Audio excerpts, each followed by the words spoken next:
Era uma linda noite. Léo o coelho está a dormir e toda a vila também está. Enquanto todos dormiam, ouve-se um barulho muito alto lá fora. Parecia um fantasma, algo que estava a assombrar a floresta. Oh, não! Léo ficou logo curioso para descobrir o que era. Mas que raio, que barulho estranho, parece que vem da floresta, ainda por cima está de noite, e os meus pais nunca me deixam sair à noite sozinho. Mas agora fiquei curioso para ver o que é que se passa.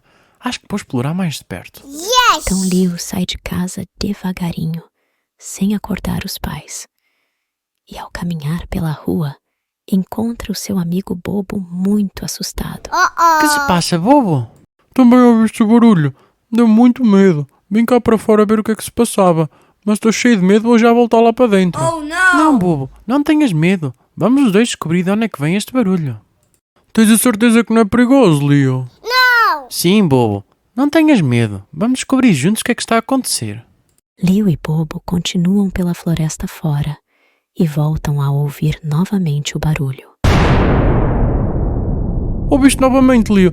Acho que não devíamos avançar mais. Pode ser muito perigoso. Calma, bobo, não tens de ter medo. É só o barulho do arbusto a balançar. Não, Leo, não é apenas o arbusto. Vamos já embora. O barulho cada vez está mais próximo. Mas, à frente, vem algo a mexer-se por dentro dos arbustos. Ai, não gosto nada disto, Leo. Vamos entrar, bobo, sem medo. E dentro do arbusto, encontram vários pirilampos a fazer uma dança para o espetáculo de luzes deles. Que lindo, bobo! Ai, estava cheio de medo e afinal era só pirilampos a fazer espetáculo.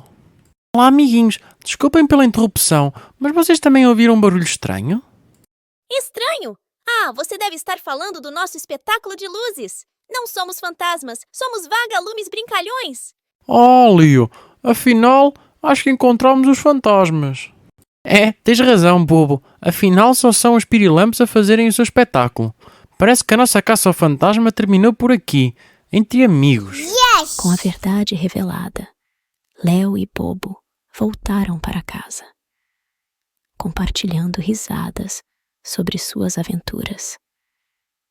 Eles descobriram que, embora a floresta possa ser assustadora à noite, não há nada que não possa ser explicado com um pouco de coragem e bom senso.